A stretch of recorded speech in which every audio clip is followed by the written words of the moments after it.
Assalamualaikum warahmatullahi wabarakatuh. Kami dari kelompok 2 yang beranggotakan Ajeng Laras Nurbaiti 2006002, Elja Amalia Syasyabani 2003675, Erlinda Risa Nur Aulia 2003596, Sofian Abdul Latif 2005996. Di sini kami akan membahas tentang pembelajaran ilmu pengetahuan sosial di negara Cina.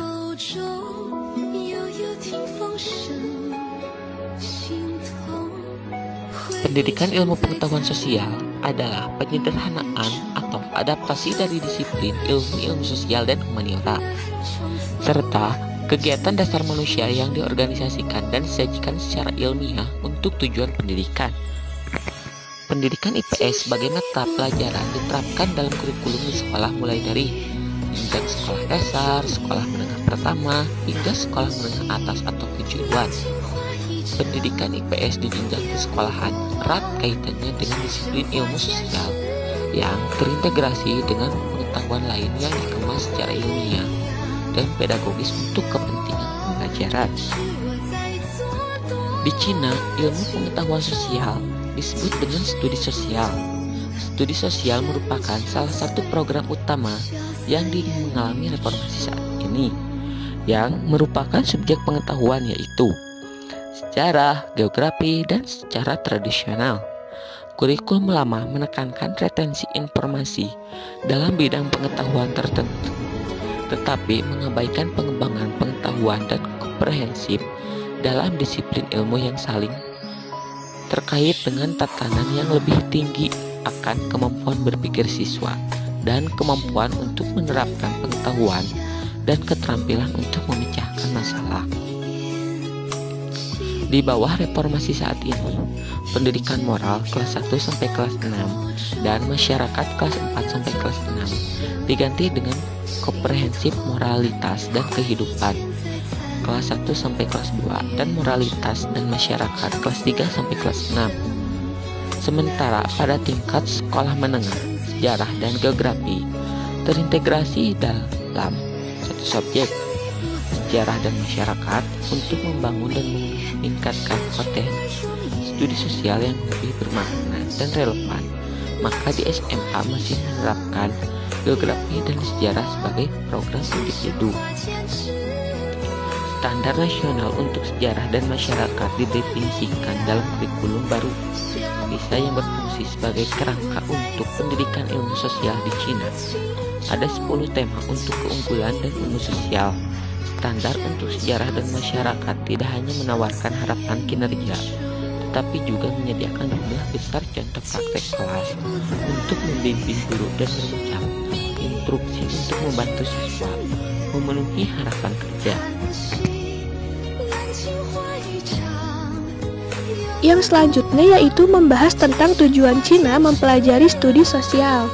Tujuan umum dari sejarah dan masyarakat adalah untuk membantu siswa mengembangkan inisiatif semangat, keterampilan praktek sosial dan tanggung jawab sosial, mengembangkan nilai-nilai moral dan perspektif yang benar tentang dunia dan kehidupan manusia, dan menjadi warga negara yang memenuhi syarat di negara sosialis modern. Hal ini terdiri dari 6 komponen. 1. Tumbuh dalam masyarakat. Karena manusia merupakan makhluk sosial, maka perlu untuk berinteraksi dengan masyarakat sekitar untuk menunjang kehidupannya. 2. Kehidupan ekonomi, politik, dan budaya di sekitar. Dari segi ekonomi, dapat melatih siswa untuk mengembangkan kreativitas wirausahanya. Dari segi politik, dapat berpartisipasi aktif untuk negaranya. Dan dari segi budaya, dapat mengetahui ciri khas dan identitas negaranya. 3. Wilayah dan lingkungan. Membuat siswa paham tentang kondisi dan keadaan yang ada di suatu wilayah atau lingkungannya. 4. Sejarah dan kebudayaan Cina. Dengan begitu, maka siswa dapat mengetahui latar belakang atau sejarah tentang negara Cina. Untuk memahami identitas bangsa dan negaranya, dapat mengetahui macam-macam budaya yang ada di Cina, serta dapat melestarikan kebudayaannya. 5. Sejarah dan kebudayaan dunia. Membuat siswa mengetahui tentang latar belakang suatu negara, sarana untuk mengenal bangsa-bangsa lainnya, mengetahui identitas, ciri khas, dan kebudayaan dari bangsa yang lainnya. 6. Keterampilan dan pendidikan sosial. Dapat melatih siswa untuk berkomunikasi dengan orang lain, serta dapat melakukan praktik-praktik sosial. Untuk poin selanjutnya yaitu kurikulum studi sosial di Cina. Untuk sistem kurikulum di Cina dirumuskan oleh Komisi Pendidikan Negara dengan sangat fleksibel serta bervariasi berdasarkan kemampuan dan karakteristik dari wilayah kota dan desa sehingga memberikan keleluasaan bagi daerah tersebut untuk menambahkan kurikulum lokal. Hal ini bertujuan untuk mempersiapkan generasi muda dengan moral, prestasi yang sesuai intelektual, kebugaran fisik, dan kemampuan untuk apresiasi estetik, terutama spiritual dan juga kemampuan untuk berpikir dan bertindak secara mandiri dan kreatif dan belajar sepanjang hidup. Dalam sasaran reformasi kurikulum, terjadi beberapa pergeseran. Yang pertama yaitu struktur kurikulum.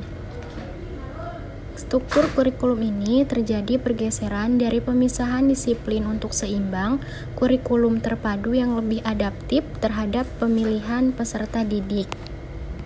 Yang kedua yaitu isi kurikulum.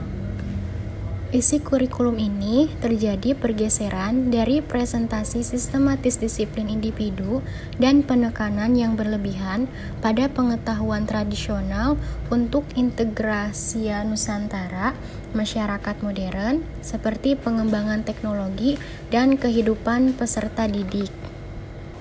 Yang ketiga yaitu bahan pengajaran atau pembelajaran. Untuk bahan pembelajaran tersebut terjadi atas pergeseran dari bahan yang menyatu untuk alternatif untuk memenuhi kebutuhan yang berbeda dari sekolah dan siswa.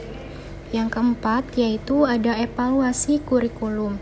Untuk evaluasi kurikulum tersebut terjadi dari pergeseran penekanan yang berlebihan dan menghafal fakta dan pemeriksaan kompetitif untuk penilaian terpadu dual fokus, tidak hanya pada hasil, tetapi juga pada pengembangan dan pengajaran perbaikan peserta didik. Yang selanjutnya yaitu ada manajemen kurikulum. Manajemen ini terjadi atas pergeseran dari kebijakan pusat manajemen beserta tanggung jawab didistribusikan di antara bangsa dan daerah.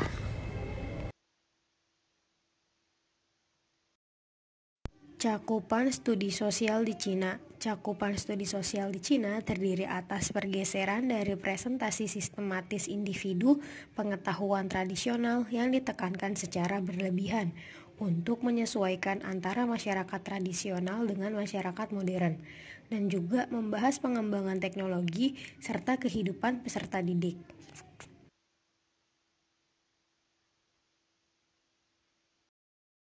Proses pengajaran dan pembelajaran studi sosial di Cina. Proses pengajaran dan pembelajaran studi sosial di Cina merupakan pergeseran dari mode pasif belajar. Pembelajaran dengan mode ini berpusat pada guru. Metode tradisional yang digunakan di sekolah, model pabrik, dan sekolah keagamaan, misalnya menghafal kaku. Imitasi untuk pembelajaran aktif, misalnya observasi partisipatif, praktek yang sebenarnya, dan kerja per grup.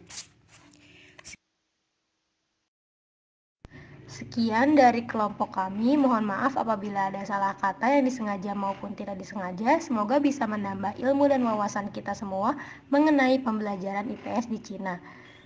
Wassalamualaikum warahmatullahi wabarakatuh.